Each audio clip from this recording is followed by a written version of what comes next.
High everyone welcome back to loveless talk अनि हामी छौँ आज हाम्रो चिया एन्ड बफको दोस्रो एपिसोडमा। फर्स्टको एपिसोड चाहिँ हामीले मान्छेसँग गरेका थियौँ। एकदम नै हामीले क्लाइमेटको कुरा गऱ्यौँ, डेभलपमेन्ट्सको कुराहरू गऱ्यौँ, गभर्मेन्टको कुरा गऱ्यौँ र लेट्स इन्ट्रोड्युस आवर गेस्ट। आजको हाम्रो गेस्ट हुनुहुन्छ समीक्षाज्यू। हजुर धन्यवाद यहाँलाई। नमस्कार, मेरो नाम समीक्षा दाहाल हो र मेरो घर चाहिँ सर्लाही हो र अहिले चाहिँ पढाइको सिलसिलामा काठमाडौँमा बसोबास गर्दै आइरहेको छु र वातावरणको क्षेत्रमा विगत लामो समयदेखि नै आफूले एउटा युवा अभियन्ता बालबालिका हुँदाखेरि बाल उमेरमा बाल अभियन्ता त्यसरी नै अगाडि बढाउँदै आइरहेको छु। सिक्दैछु, सिक्ने सिकाउने क्रमको यात्रा जारी नै छ र यात्रा एकदम सुनौलो लाग्छ मलाई। यो जुन प्राकृतिक मनोरमसँग एकदम नजिकबाट काम गर्न पाइन्छ, यहाँको वातावरणसँग घुलमिल हुन पाइन्छ होइन। र यही कुरालाई निरन्तरता दिँदै मैले आफैलाई अभियन्ता भन्दा पनि एउटा संरक्षक भन्न चाहन्छु। हस्। सो हाम्रो भ्युअर्सहरूलाई एउटा डिस्क्लेमर, किनभने समीक्षाज्यूले चाहिँ म भन्दा पनि धेरै नै यस्तो पोडकास्टको कुराहरूमा एकदम एङ्करिङमा चाहिँ धेरै राम्रो गरिराख्नु भएको थियो पहिलेबाट नि। सो अब यसमा चाहिँ उहाँको अलि एक्सपिरियन्स बढी छ होला म भन्दा। So if I missed anything, तलमाथि के भयो होला भने चाहिँ जस्ट फर्गिभ मी, किनभने मैले चाहिँ इनिसियली स्टार्ट गरिरहेको हो र उहाँबाट पनि सिक्छु म, उहाँले बोल्ने तरिकाहरू देखेर। अहिले पनि म लाइक कि मैले भन्न बिगारेँ कि जस्तो पनि फिल भइरहेको थियो मलाई। र उहाँले क्लाइमेटको कुराहरू गर्नुभयो अनि युथ एक्टिभिजमको कुराहरू, बालबालिकाले। सो तपाईँलाई क्लाइमेटको कुराहरू भन्नुभयो नि त। सो इनिसियली तपाईँको क्लाइमेट चेन्ज, क्लाइमेटप्रतिको इन्ट्रेस्ट भनौँ न, सो त्यो चाहिँ पढ्दा पढ्दै आएको हो कि पहिलेबाट नै तपाईँ स्कुल लेभलबाट नै यस्तो कुराहरूमा इन्भल्भ भएर over the time interest evolve हुँदै गएको हो कि के छ यसमा चाहिँ तपाईँको? हुन्छ, मैले चाहिँ हजुरको अघिको कुरालाई जोड्न चाहेँ। जुन यो कार्यक्रम सञ्चालन गर्ने बारे भन्नुभयो, यो पनि म सिक्दै नै छु। मैले आफूलाई सिकाएर नै भन्न रुचाएँ।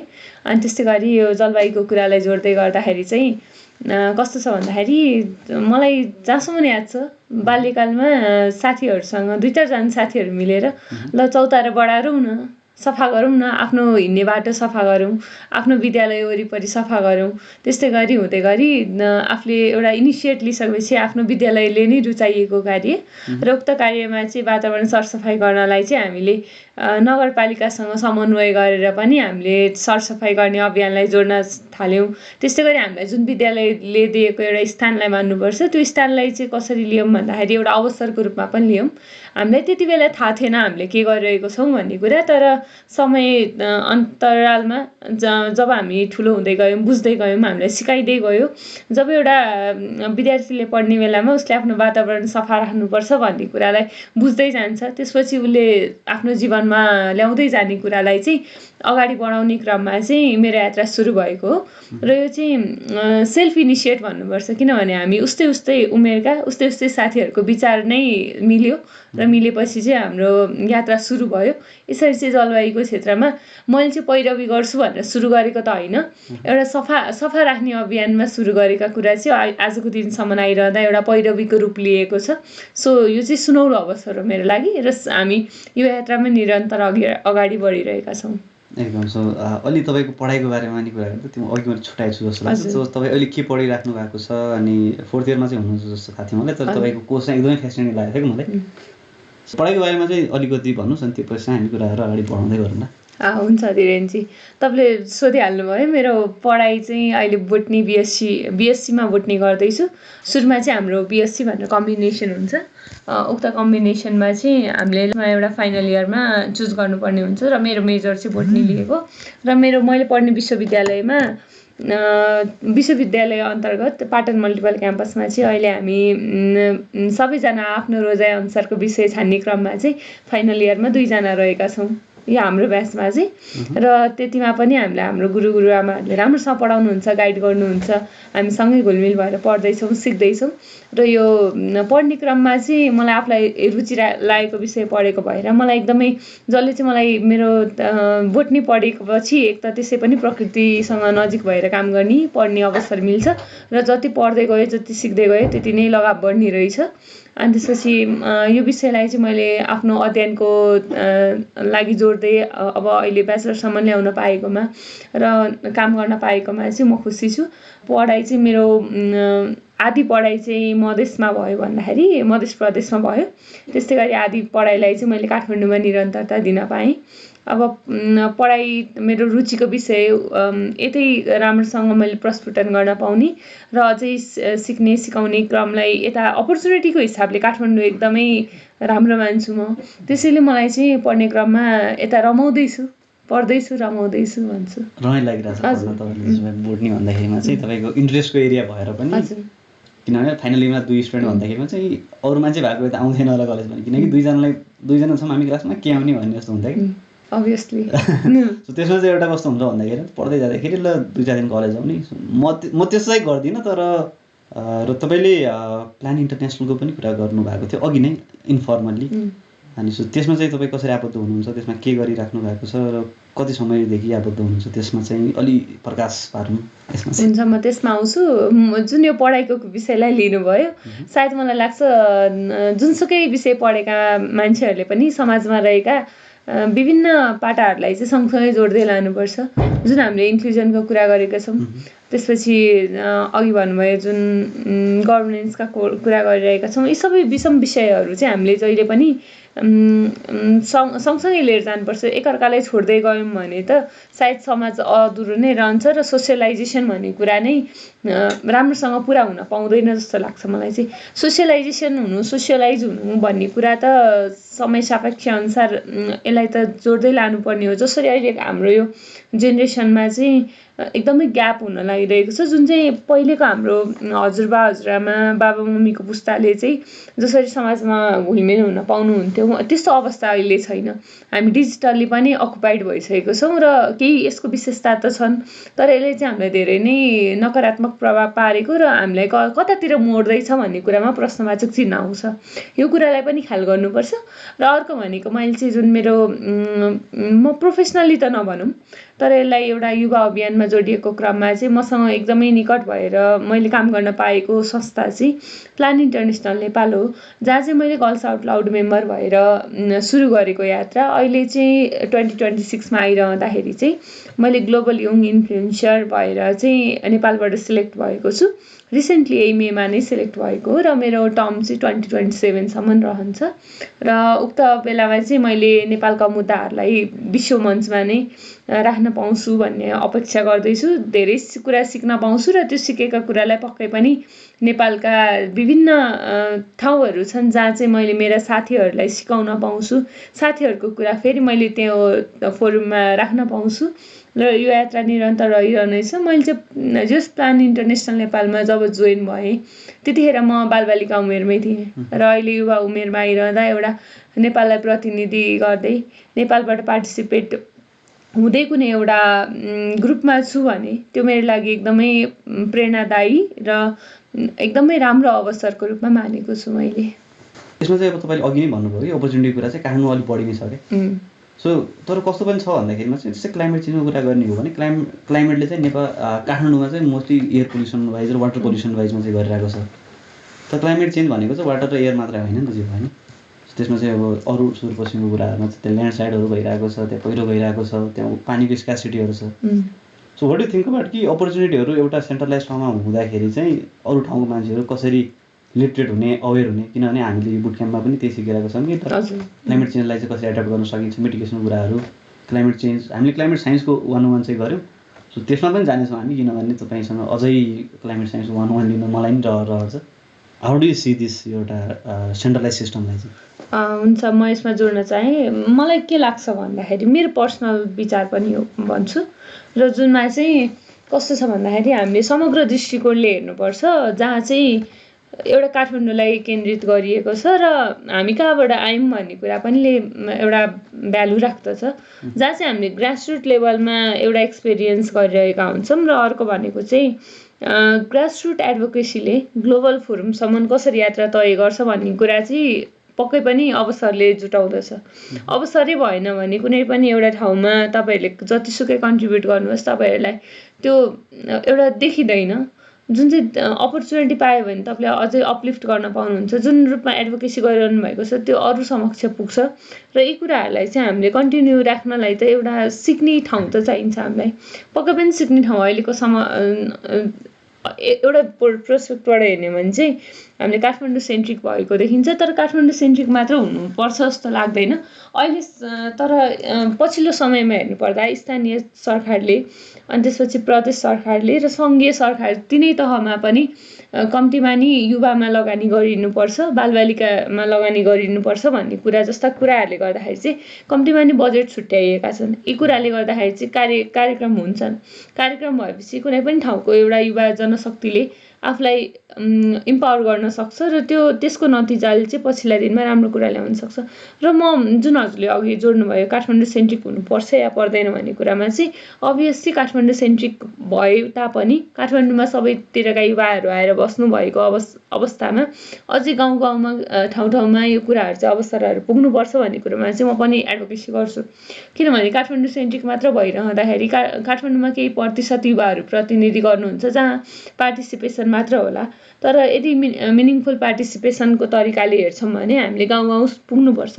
हामी यदि अर्को तरिकाले पनि पुग्न सक्छौँ, जस्तो काठमाडौँ सेन्ट्रिक भएर काठमाडौँमा पढिरहनुभएका विद्यार्थीहरूलाई अपर्च्युनिटी भएर ट्रेनिङहरू भएर फेलोसिपहरू लिइसके पश्चात केही समयपछि केही एउटा क्याटेगोरी बनाइदिएर यति मापन गरेर यति मापदण्ड पार गरिसकेपछि चाहिँ यी युवाहरूले चाहिँ गाउँ गाउँमा गएर साथीहरूलाई सिकाउन सकिन्छ।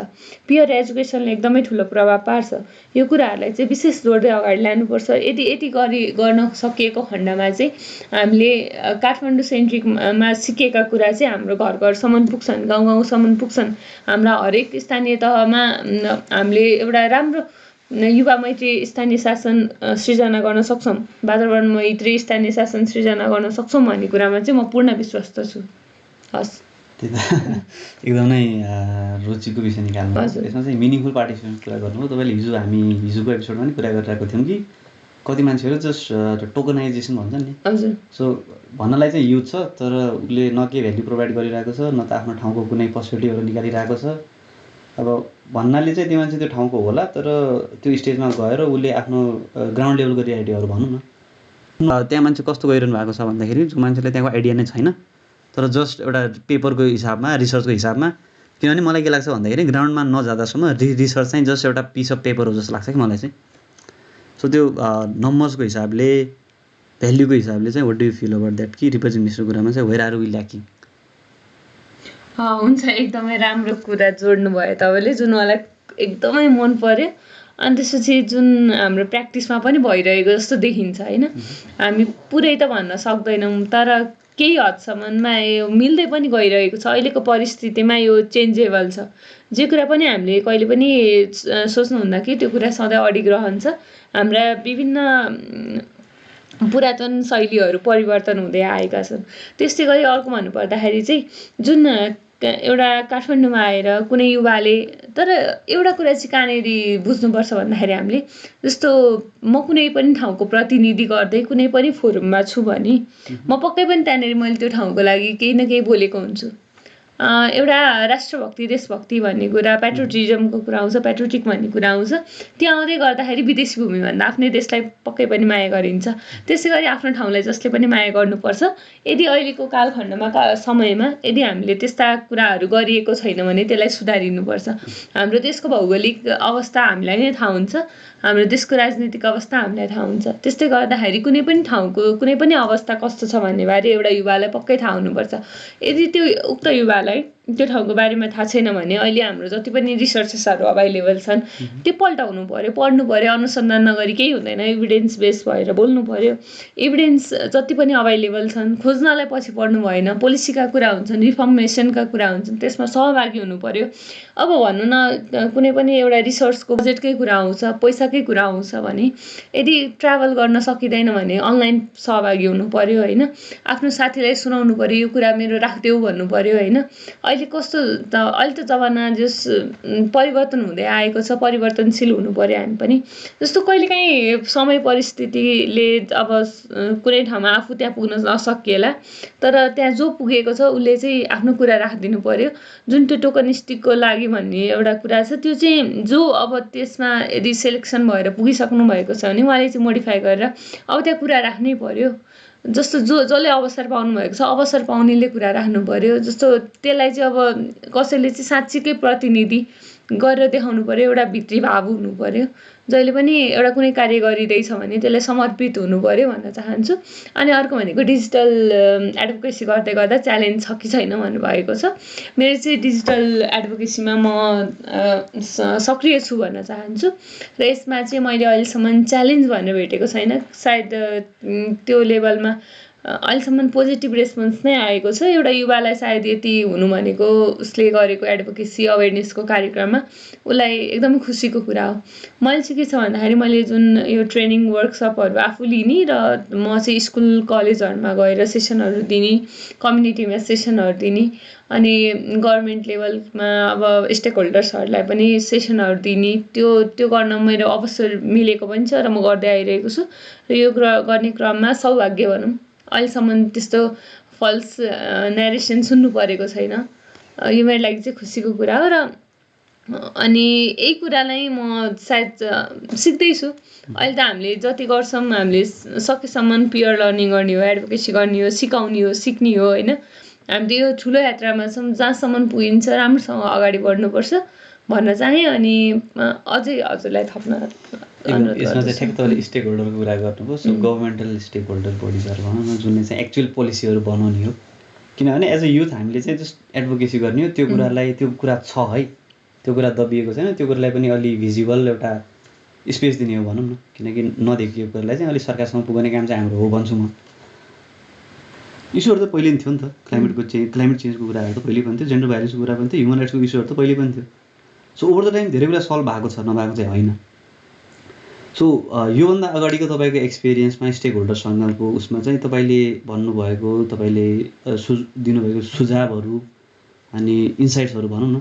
सो त्यो इन्साइटहरू तपाईँले कुनै स्पेसमा गएर दिनुभएको छ भने चाहिँ त्यो इन्साइटहरूको केही एक्सन लिएको छ कि जस्ट त्यो कुराहरू एज अ युथले चाहिँ भन्ने मात्र, अनि जसले चाहिँ एक्सन लिनुपर्ने हो उहाँले चाहिँ केयरै गर्नु भएन, त्यो कुरालाई सुन्नु भएन, त्यस्तो फिल गर्नुभएको छ कि have you been working alongside with government bodies र त्यो काम एक्चुअली भएको पनि छ? यसमा जोड्न चाहेँ मैले चाहिँ कस्तो गम्भीर प्रश्न एउटा युवाले सोधेको प्रश्नमा अलिकति सचेत हुनुपर्ने अवस्था छ होइन।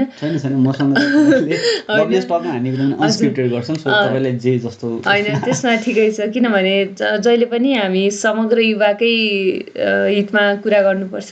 र अर्को भन्दाखेरि युवा भएर युवा प्रतिनिधित्व कहाँ गर्दैछौँ, हामीले कसरी गर्दैछौँ भन्ने कुरा आउँछ। र मैले लेटेस्ट चाहिँ केमा जोड्न चाहेँ भने हाम्रो यो एनडिसी 3.0मा जुन कार्य भइरहेको थियो त्यो बेला चाहिँ हामीसँग एउटा ड्राफ्टमा फिडब्याक माग्नु भएको थियो अनि गभर्मेन्टबाट। र म चाहिँ अहिले यो नेसनल लेभलको एउटा जलवायुको नेटवर्क फर्मेसन भएको छ जुन चाहिँ राष्ट्रिय युवा परिषदको अन्डरमा छ।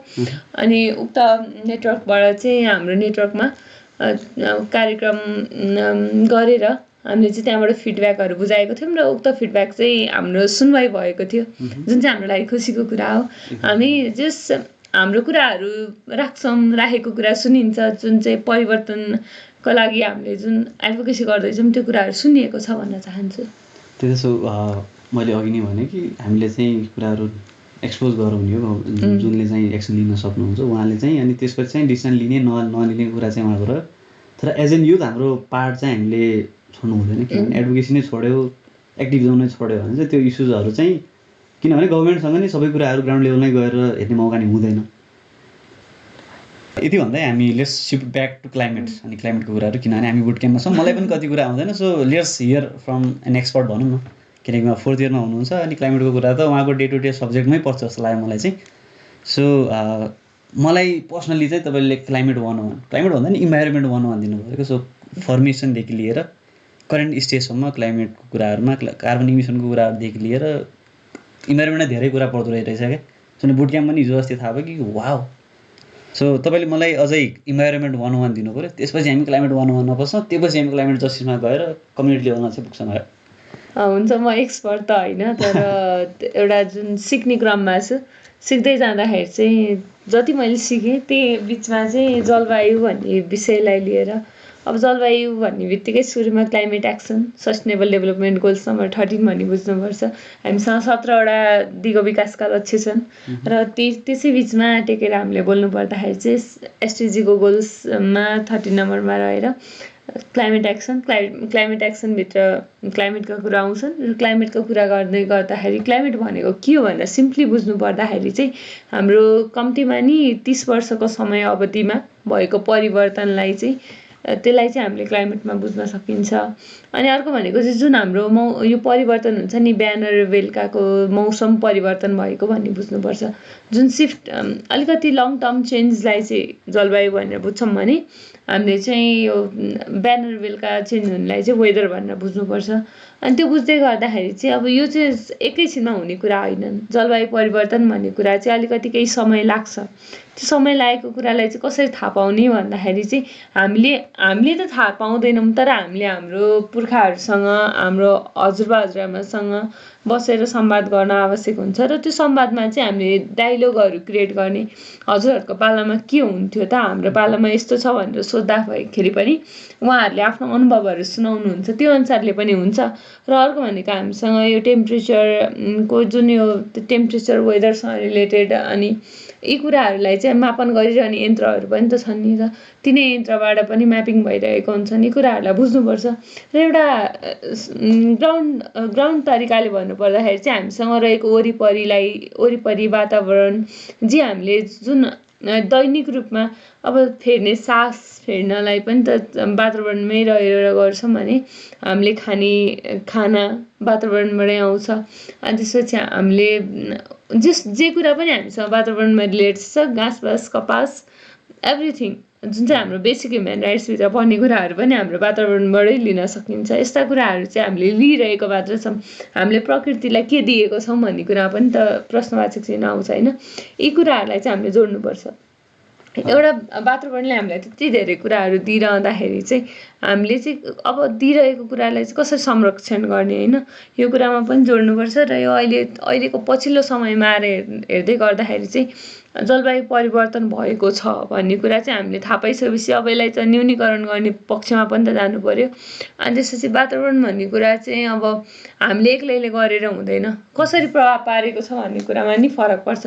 वातावरण परिवर्तन जलवायु परिवर्तन भन्दै गर्दाखेरि चाहिँ जलवायु परिवर्तन हुनुमा प्रमुख कसले चाहिँ भूमिका खेल्दछन् भन्दाखेरि जुन चाहिँ फर्स्ट वर्ल्ड नेसन भन्न चाहन्छु, उहाँहरूले चाहिँ इमिटर्सहरू हुनुहुन्छ, उहाँहरूले गर्नुहुन्छ भने हामी नेपाल जस्तो देशहरूले चाहिँ त्यसको कन्सिक्वेन्स भोग्नु परेको छ, जसले इम्प्याक्ट भोग्नु परेको छ। र हामीले चाहिँ केही नगर्दा पनि हामीले चाहिँ जलवायु परिवर्तनको असर भोग्नु परिरहेको छ र हामीलाई चाहिँ इन्जस्टिस भएको छ होइन। अब त्यसको लागि चाहिँ फर्स्ट वर्ल्ड नेसनहरूले चाहिँ कम्पन्सेसन गरिरहनु भएको छ। यही कुरालाई चाहिँ जोड्न चाहे, अरू पनि थप्दै जाउँ न बिस्तारै। ठ्याक्कै आज हाम्रो सेसनहरूमा पनि ठ्याक्कै समीक्षा दिएर मैले लास्टमा चाहिँ एउटा सेसन फेसिलिटेट गरेका थियौँ कि सो क्लाइमेट जस्टिस रिलेटेड थियो त्यो चाहिँ। त्यसमा हामीले एउटा सानो सिमुलेसन गरेका थियौँ कि सबै हाम्रो पार्टिसिपेन्टहरूलाई चाहिँ सर्टेन रोल डिभाइड गरेर अब कोही चाहिँ सपकिपर हुनुहुन्थ्यो भने कोही चाहिँ फार्मर हुनुहुन्थ्यो, अनि कोही चाहिँ फिमेल हुनुहुन्थ्यो भन्दाखेरिमा चाहिँ कोही चाहिँ female with a single child, पिडब्लुडीहरू र हाम्रो अरू कम्युनिटीमा भएको मान्छेहरू भनौँ न, सो सबैलाई समेटेर हामीले एउटा सिमुलेसन जस्तो भनौँ न, एउटा सिचुएसन दिएर कि ल तपाईँको गाउँमा ल्यान्डस्लाइड आयो या पहिरो आयो, ल पानी नै पऱ्यो भनौँ न। त्यो सिचुएसनमा चाहिँ as an individual as an student तपाईँले कसरी त्यसलाई इम्प्याक्टलाई कसरी गर्नुहुन्छ र च्यालेन्जेस तपाईँको के हुन्छ, र एज एन ओल्ड पर्सन भनौँ न, सो त्यो कुरालाई चाहिँ हुन्छ। सो यसमै पनि हाम्रो कुरा आउँछ क्लाइमेट जस्टिसको, जस्तै ल 10 वर्षको बालकलाई क्लाइमेट चेन्जले गर्दा के आपत्ति आउँछ, के च्यालेन्जेसहरू फेस गर्नुपर्छ, र एउटा 85-80 इयर्सको हाम्रो बुढो मान्छेलाई चाहिँ त्यो सेम पानी पर्नु त 10 वर्षको लागि पनि सेम नै थियो, 80 इयर्सको लागि पनि सेम नै थियो, तर त्यसलाई हेर्ने एउटा कसरी भन्छ त्यसलाई एउटा मिटिगेसन फ्याक्टर, त्यसलाई एउटा ओभरकम गर्ने कुरामा चाहिँ हामी ल्याक गर्छौँ कि। सो क्लाइमेट जस्टिसको कुरा गर्दाखेरि अलि समीक्षाज्यूले क्लाइमेट जस्टिस 101मा पनि अलि प्रकाशित पार्नुहोस्। त्यसपछि हामी अझै कुरा गर्छौँ कि ग्राउन्ड लेभलमा चाहिँ क्लाइमेट जस्टिस कसरी प्र्याक्टिस भइरहेको छ। अनि नेपालको कन्टेक्स्टमा चाहिँ हामी हेर्ने हो भने अराउन्ड 0.01मै छौँ जस्तो लाग्यो ग्लोबल कन्टेक्स्टमा हेर्ने हो भने चाहिँ। हुन्छ, जलवायु न्यायका कुरालाई जोड्दै गर्दाखेरि चाहिँ जलवायु न्याय भनेको कसरी कहाँबाट भन्ने कुरालाई चाहिँ बिस्तारै ल्याउँछु, जहाँ चाहिँ क्लाइमेट चेन्ज भन्ने कुरा चाहिँ एकैचोटि अब यो वातावरणको समस्या होइन, अनि यो चाहिँ यसले चाहिँ कसरी हेर्छ भन्दाखेरि चाहिँ मानव अधिकारको कुरा पनि आउँछ, इक्वालिटीको कुरा पनि आउँछ, समाजमा रहेका फेयरनेसहरूका कुरा नि आउँछ, सोसल जस्टिसका कुरा पनि आउँछ होइन, मैले जोडिहालेँ। अनि त्यसमा चाहिँ कसरी हुन्छ भन्दाखेरि चाहिँ मैले अघि पनि भनेको छु, जसले चाहिँ कन्ट्रिब्युट थोरै गर्यो तर इम्प्याक्ट धेरै आफूलाई पर्यो भन्ने जस्तो सिचुएसन पनि आउँछ होइन। जस्तो हामीले के हेर्न सक्छौँ भने कुनै पनि ठाउँमा एउटा खोलाको छेउछाउमा किनारमा घर बनाएर बसिएको छ भने त्यहाँ सुरुमा खोलामा बाढी आउँदाखेरि चाहिँ कसलाई प्रभाव पर्यो भन्दाखेरि त सीमान्तकृत छेउछाउमा बस्नुभएका मान्छेहरूलाई पर्यो नि त। अलि सम्म ठाउँमा त्यसपछि अलिक कङ्क्रिटको घरहरूमा बस्नुहुने मान्छेलाई त अलिक कम प्रभाव पर्यो। तर जसले चाहिँ इन्डिजिनियस तरिकाले ट्रेडिसनल वेमा बस्दै आइरहनु भएको छ त्यता त एकदम छिटो असर पर्ने भयो नि त। त्यता पनि हामीले बुझ्नुपर्छ। र अर्को भनेको चाहिँ क्लाइमेटको कुराले चाहिँ क्लाइमेटको इम्प्याक्ट्सहरू जति पनि छन् त्यो चाहिँ इक्वल छैनन्, सबैलाई इक्वल्ली असर गर्दैन, यसले चाहिँ अनइक्वल तरिकाले असर गर्छ। जस्तो तपाईँले अघि जोडिहाल्नुभयो बालबालिका वृद्ध उहाँहरूलाई पर्ने असर भनेको, अनि त्यसपछि पिडब्ल्युडी भन्नुभयो, पर्सन विथ डिसेबिलिटिज भन्नुभयो, त्यस्तै गरी अरू पनि समाजमा जस्तो हाम्रो फार्मर्स हुनुहुन्छ, त्यसपछि एग्रिकल्चर गर्नुहुन्छ, उहाँहरूलाई कस्तो असर पर्छ होइन। समाजमा विभिन्न किसिमका विभिन्न प्रोफेसनल्ली अकुपेसनल्ली काम गरिरहनु भएको छ, उहाँहरूलाई छुट्टै किसिमको असर पर्छ होइन। अनि कोही चाहिँ अब पानी पर्दाखेरि खुसी हुनुपर्ने पनि अवस्था आउँछ नि त। कहिलेकाहीँ खडेरी लागेको बेला पानी नपरिदिँदाखेरि त पानी परेको छ भने के अरे खुसी मान्नुपर्ने अवस्था आउँछ। तर कुनै ठाउँमा फेरि त्यही पानीले गर्दाखेरि चाहिँ त्यहाँको जनजीवन नै अस्तव्यस्त पारिदिने अवस्था आउँछ होइन।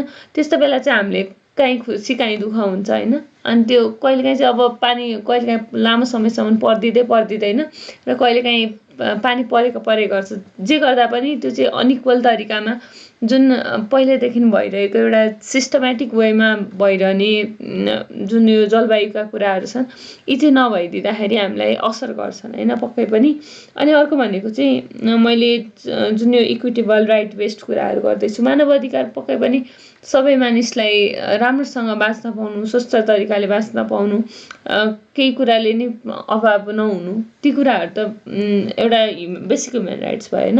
त्यही कुरामा चाहिँ अब एउटा जलवायु परिवर्तनकै कारणले गर्दाखेरि चाहिँ ती सबै कुराबाट वञ्चित हुनुपर्छ र त्यो चाहिँ हाम्रो लागि अनफेयर भयो नि त।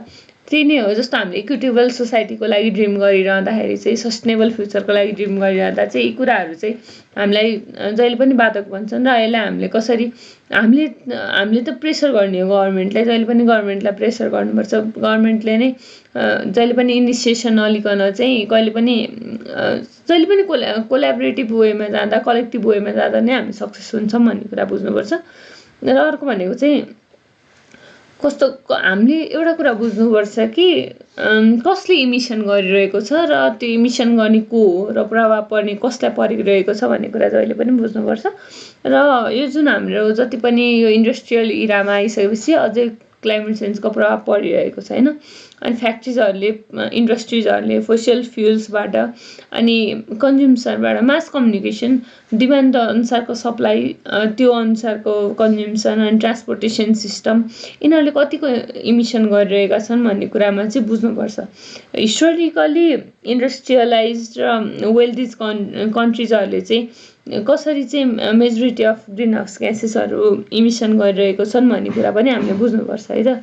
जस्तो चाहिँ थोरै इमिसन गर्ने तर क्लाइमेट चेन्जको एकदम इम्प्याक्ट भोग्नु परेको अवस्थामा चाहिँ हामीले नेपाललाई चाहिँ अब लो कार्बन इमिसन कन्ट्री चाहिँ ग्लोबल्ली मानि आइरहेको छौँ होइन। तर स्टिल नेपालमा चाहिँ तपाईँले अघि जोडिरहेकै कुरा फ्लोड्सहरू, ग्लेसियर मेल्टिङहरू, ल्यान्डस्लाइडहरू, ड्रटहरू, एग्रिकल्चर लसहरू भइरहेको छ। यी कुरा बुझ्नु पर्यो।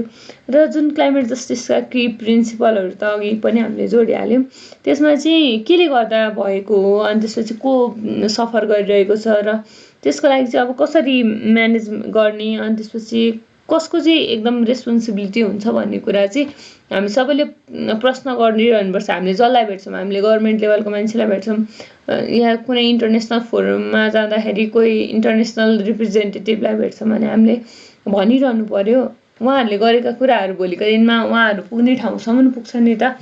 सबै ठाउँमा हामी पुग्न सक्दैनौँ तर हाम्रो भोइस त पुग्न सक्छ भन्ने कुरालाई चाहिँ जोडेर अगाडि बढाउनुपर्छ है त। एकदम सो तपाईँले भनिहाल्नुभयो। मलाई फेरि ठ्याक्क आफ्नो घरतिर जान मन लाग्यो यहाँबाट। सो क्लाइमेट इन्जस्टिसको कुरा गर्दाखेरिमा चाहिँ सो इनिसियली अहिले आउँदा चाहिँ मैले के बुझेँ भन्दाखेरिमा चाहिँ त्यो बाढी आउनु, त्यो पहिरो आउनु र त्यो पानीको किनार त्यो के भन्छ मूलहरू सुक्नु, किनकि कहिलेकाहीँ घरको साइडमा पनि पानीको मूलहरू फुट्थ्यो, सामने टाढा जानु पर्दैन थियो। सो इनिसियली के भयो भन्दाखेरिमा चाहिँ अब पानी नै नपर्ने एकदम नै 2-3 महिना भइसक्यो, 4-5 महिना भइसक्यो, पानी पर्ने मौसममा नि पानी पर्दैन थियो कि।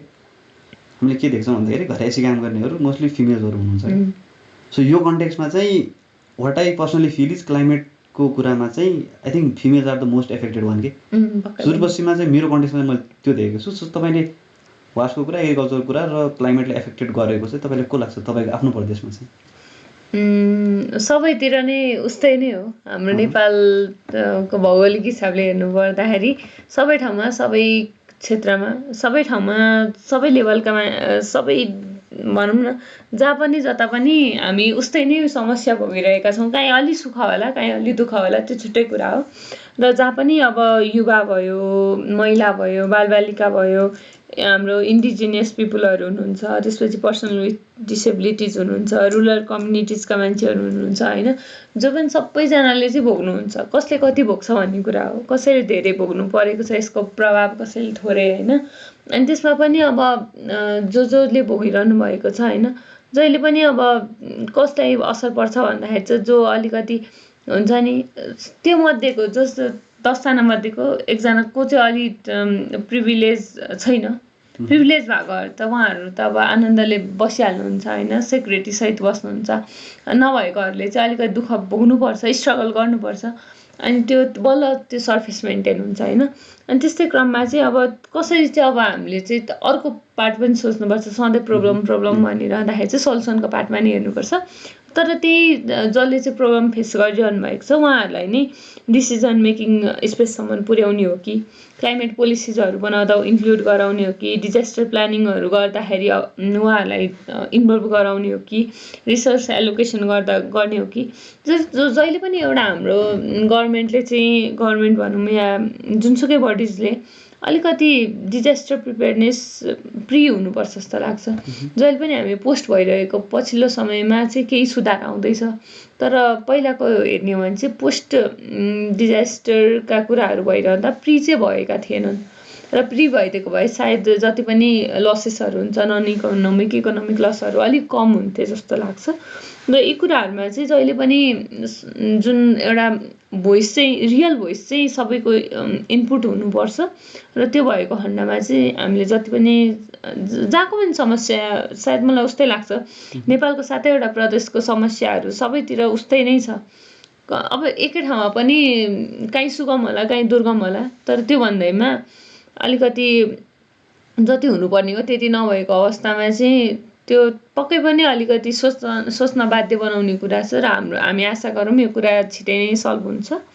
र जहिले पनि financing, climate adaptation, loss and रिकभरीका कुरा आउँछन् होइन। अनि सपोर्टिङ भल्नरेबल कन्ट्रिजहरूको कुरा आउँछ, रिड्युसिङ इमिसनका कुरा आउँछन्। यी चाहिँ ठुल्ठुला अब पार्टिजहरूले गर्ने कुराहरू भयो होइन। यो कुराहरूमा चाहिँ हामीले पनि के भइरहेका छन् भन्ने कुरा चाहिँ बेला बेलामा हेर्दै सुन्दै आउनुपर्छ, जसले गर्दा चाहिँ हामीलाई अझै सचेत बनाउँछन् र भविष्यका दिनमा के गर्ने, के कदम चाल्ने भन्ने बारेमा जिम्मेवारी बनाउँछन् भन्न चाहन्छु। आई हर्ड कि वाटर सेनिटाइजेसनको कुरा चाहिँ एकदम इम्प्योर वाटर, अन्त इन्डस्ट्रियल एरियामा त पानीको त एकदम नै भनौँ न पानी नै एकदम पोल्युटेड के। सो त्यो कन्टेक्स्टमा चाहिँ तपाईँलाई कतिको थाहा छ यो बारेमा, तपाईँको आफ्नो ठाउँको बारेमा चाहिँ? हुन्छ, म यसमा अलिकति चाहिँ जोड्न चाहेँ। जस्तो पहिलाको सिनेरियोमा हेर्ने भने त हामीलाई पानीकै कुरा गर्दाखेरि पनि प्रशस्त पानी, अनि स्वच्छताको कुरा गर्दा स्वच्छता भएको, र जुन हाम्रो यो घर घरमा टोयलेटहरू होइन, प्रत्येक घर एक शौचालय, त्यो पनि राम्रो खालको स्टिकर सहितको शौचालय पछिल्लो समय बनेको पनि हो। र त्यसले गर्दाखेरि चाहिँ वासको सिनेरियोमा पहिलाको भन्दा त निकै सुधारिएको अवस्था छ। र खानेपानीको लागि चाहिँ पहिलाको सिचुएसनमा जस्तो राम्रो पानी आउँथ्यो, त्यो पानी चाहिँ अहिले चाहिँ अब सबै ठाउँमा त भन्न सकिँदैन, तर त्यो सुक्खा खडेरीले गर्दाखेरि चाहिँ पानी पनि अब जुन राम्रो पानी आउनुपर्ने हो त्यसमा चाहिँ डिफ्रेन्ट टाइप्स अफ मिनरल्सहरू हुन्छ नि, त्यसको चाहिँ अब मिनरल्सहरू राम्रो एमाउन्टमा नभएर त्यसले चाहिँ अलिकति प्लस माइनस भ्यालुहरू हुन्छ नि, त्यो कुराहरूले गर्दाखेरि चाहिँ त्यो पानी सप्लाई चाहिँ अहिले चाहिँ एउटा लोकल गभर्मेन्टले चाहिँ सप्लाई गरेको पानीहरू खाइरहनुपर्छ, जुन चाहिँ राम्रो हुन्छ, प्योर हुन्छ होइन, ड्रिङ्केबल हुन्छ, त्यो पानी खाइरहेको हुन्छ भने। अनि लुगाहरू धुनलाई चाहिँ अब त्यही धाराहरूको पानी नै युज गरिन्छ, तर त्यो धाराबाट आएको पानीहरू पहेँलो हुने होइन, ती फ्याक्टरहरू त छन् नै पक्कै पनि। तर खानलाई चाहिँ पानीहरू अहिले प्राय ठाउँहरूमा चाहिँ कतिपय ठाउँहरूमा त आफ्नै घरबाट धाराहरूबाट खान सकिन्छ भने कतिपय ठाउँमा चाहिँ अब बाँडेको पानीहरू खानुपर्ने, फिल्टर गरेर खानुपर्ने त्यस्तो अवस्था चाहिँ छ। र वास सेनिटाइजेसनको कुरामा चाहिँ सजिलो छैन पक्कै पनि, तर केही हदसम्म सुधारिएको अवस्था छ, सुधारिँदैछ। अनि त्यसपछि हाम्रो अब तराई भएकोले गर्दाखेरि पानी त प्रशस्त छ होइन, अब खोला हुन्छ होइन, खोलामा पनि पानीहरू त हुन्छ, अनि अलिकति टाढा हुन्छ। अब पहिला स्रोतहरू नजिकै हुन्थे, मुहानहरू नजिकै हुन्थ्यो भने अब सुकेर अलिकति टाढा हुन सक्छन् होइन। अनि त्यसपछि भने जस्तो अब समयमा पानीहरू खडेरी लाग्ने, अनि अब कृषि गर्नलाई पनि बेलामा पानीहरू लाउन नपाउने, बाली नाली राम्रो सप्रिन नपाउने त्यो अवस्था त छ। तर वासको सिनेरियोमा चाहिँ केही हदसम्म अलिकति सुधारिएको अवस्था छ। सो तपाईँले आफ्नो एरियामा चाहिँ हेर्दाखेरि क्लाइमेट फार्मर्सहरूलाई एग्रिकल्चर नै भनौँ न एज अ ब्रड कन्सेप्टमा चाहिँ, अनि त्यसको लागि फार्मर्सहरूले चाहिँ केही एडाप्टेसन स्ट्राटेजीहरू त्यस्तो तपाईँले आफ्नो लोकल लेभलमा देखेको कुराहरू भनौँ न, त्यस्तोहरू के छ भने चाहिँ हुन्छ। यसमा चाहिँ जस्तो कहिलेकाहीँ चाहिँ क्लाइमेट सिफ्ट भइरहँदाखेरि चाहिँ टेम्परेचर सिफ्ट भइरहँदाखेरि चाहिँ माइग्रेसनका कुराहरू पनि आउँछन् होइन। क्लाइमेटले गर्दा कति धेरै माइग्रेट हुनु परेको छ होइन। हिमाली भेगमा भन्नुपर्दाखेरि माथिल्लो भेगमा बेसी गाउँ भन्ने हुन्छ नि, कहिले गाउँमा बस्ने कहिले बेसीमा जाने, यस्तो तलमाथि सिफ्ट गर्ने त्यो हाम्रो शैली पहिलेदेखि नै चल्दै आएको हो। त्यस्तै गरी तराईको भेगमा पनि अब एग्रिकल्चरको हिसाबले हेर्ने हो भने अब हाम्रो बाली नालीहरू जस्तो समयमा सिजनल क्रप्सहरू अब त्यही समयमा नफल्न सक्छन् होइन। त्यो कुरामा अब हाम्रो जति पनि के अरे फार्मर्सहरू हुनुहुन्छ उहाँहरूले चाहिँ अब नयाँ तरिका अपनाउनु पर्ने अवस्था आएको छ। जस्तो जुन मौसममा जुन टेम्परेचर हुँदाखेरि जसरी फल्थ्यो त्यो अनुसारले फल्दैन, त्यो एडेप्टिभ वेमा रेजिलियन्ट तरिकाले अगाडि बढाउनु पर्यो। क्यास क्रपहरू अब नहुन सक्छन् नि त, समयमा अब के अरे अनुकूलता अनुसारको मौसम भएन भने कसरी त्यो रेजिलियन्ट हुन्छ, कसरी इन्भेस्ट गरेको अनुसारको क्यास क्रपहरू आउँछ होइन। कहिलेकाहीँ अब टेम्परेचरले नै गर्दाखेरि चाहिँ अब टेम्परेचर नमिल्नाले गर्दा लस पनि त हुनसक्छ नि त। सो यो कुरामा चाहिँ विचार गरेर उहाँहरू एडेप्टिभ हुँदै हुनुहुन्छ। जस्तो हामीसँग जति पनि हेर्ने हो भने साना किसान जस्ताहरू यो चाहिँ सहकारी भन्न सकिँदैन यसलाई। साना किसान भनेको एउटा जस्ट फाइनेन्सियल ट्रान्जेक्सन हुने कृषिसँग रिलेटेड एउटा ब्याङ्क जस्तो भयो होइन। उक्त ब्याङ्कहरूमा चाहिँ उहाँहरूले पनि ट्रेनिङहरू दिने, भोकेसनल ट्रेनिङहरू दिने, सिटिभिटीबाट जति पनि ट्रेनिङहरू चाहिँ यो युवाहरूलाई दिने यस्तो कार्यहरू हुँदै आइरहेको छ। र यसमा चाहिँ यो एडेप्टिभ कुराहरू चाहिँ हाम्रो जति पनि फार्मर्सहरूले लिँदै आइरहनु भएको छ, किनभने यो भएन भने त जहिले पनि लसमा पर्नुपर्ने हुन्छ। अनि त्यसपछि अर्को भनेको चाहिँ हामीले के बुझ्नुपर्छ भन्दाखेरि जहिले पनि सिफ्टिङ अनुसारको कुरालाई चाहिँ एडेप्ट गर्दै जानुपर्छ। अनि त्यसपछि त्यो अगाडि बढ्न सक्यो भने चाहिँ राम्रो हुन्छ। आई थिङ्क तराईको कन्टेक्स्टमा भन्नुपर्दाखेरि त अहिले त ड्रट नै बढी छ होइन। अनि बालीनालीहरू सप्रिनलाई अब गाह्रो हुन्छ होइन। कुनै पनि सर्टेन टेम्परेचरमा एडेप्ट भइरहेको सिड्सहरू अब अर्को टेम्परेचरमा जाँदाखेरि फिट नहुन सक्छन्। त्यो चाहिँ अब भइरहेको अवस्था छ। जुन वेमा इन्भेस्ट गरेको हुन्छ त्यो अनुसार प्रोडक्सन नभएको र प्योरली अर्ग्यानिक भन्दा पनि हाइब्रिडमा इन्भेस्ट गरिरहनु पर्ने अवस्था पनि छ कि त्यो भइरहेको सिचुएसन छ। सर ठ्याक्क तपाईँले एग्रिकल्चर कुरा गरिहाल्नु, मैले गरेँ हो, तर तपाईँले त्यसमा प्रकाशित पारिदिनु त्यसलाई धन्यवाद। सो अघि ठ्याक्कै हामीले बुट क्याम्पमा पनि एउटा नयाँ शब्द, मैले चाहिँ नयाँ शब्द सुनेको थिएँ, अब तपाईँको लागि नयाँ थियो कि थिएन। सो त्यसमा एउटा बायोसेक्युरिटी भन्ने कुरा चाहिँ थियो। सो तपाईँलाई त्यसको बारेमा के आइडिया छ कि यसमा मैले आफ्नै जानेको नजानेको कुरा जस्ट स्प्याम? बायोसेक्युरिटीको कुरामा चाहिँ हामीसँग नेपालमा डिफ्रेन्ट चेकपोस्टहरू छन् अनि त्यो चेकपोस्टहरूमा क्वारेन्टाइन्सहरूको कुरा आउँछ होइन।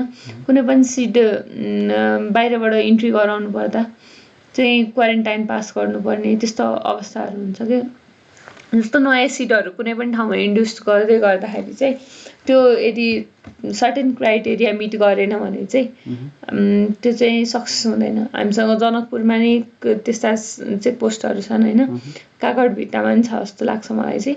अनि एउटा हाम्रो जस्तो बाहिरबाट इन्टरनेसनल फ्लाइटबाट आउने सिट्सहरू केही छ भने चाहिँ केही फुड्सहरू छ भने चाहिँ त्यसलाई चाहिँ एयरपोर्टबाट चेक चार्ज भएर आउने कुराहरू पनि हामीलाई थाहा नै छ। अनि त्यो कुराहरू चाहिँ फलो भइरहेका छन्। अझै स्ट्रिक्टली हुनुपर्छ, सायद भविष्यका दिनमा हुन्छन् भन्ने कुरामा आशा गरौँ।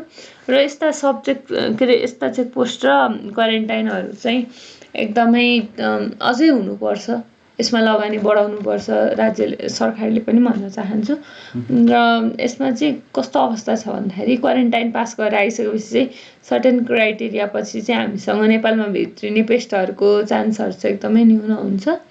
र यो भएको खण्डमा चाहिँ हामीलाई जति पनि अलिकति ओपन बोर्डरले गर्दाखेरि भएको जुन पनि अहिले इफेक्ट छ यो चाहिँ अलिक कम हुँदै जान्छ होला। अनि त्यसपछि यसमा चाहिँ सायद अझै यसमा छलफल गर्नुपर्ने विषय हो। प्रकृतिले यति धेरै कुरा दिएको छ, मैले प्रकृतिलाई केही दिन सकौँ भन्ने कुरा छ होइन। अनि वातावरणलाई संरक्षण गर्नुपर्छ, बच जोगाउनुपर्छ, जुन सानैदेखिको सपना पनि हो। अनि हामी सबै लागि पर्नुपर्छ। अनि त्यसपछि जहिले पनि राम्रो सोचौँ, त्यति नै भन्न चाहन्छु। पोजिटिभ माइन्डसेट राख्नु हुनुपर्छ, त्यति हुनुपर्छ। एउटा क्वेसन मैले एड गरिन हालेँ, what do you feel about spiritual connection त्यो उसमा चाहिँ? किनकि नेचुरल एस्पेक्ट र स्पिरिचुअललाई चाहिँ तपाईँ इफ यु प्र्याक्टिस एनिथिङ त्यस्तो केही तपाईँको छ भन्दाखेरि चाहिँ I would love to implement that as well, किनभने आइएम नट टोटली अवेर कि यो कुराहरू कसरी काम गर्छ भनेर।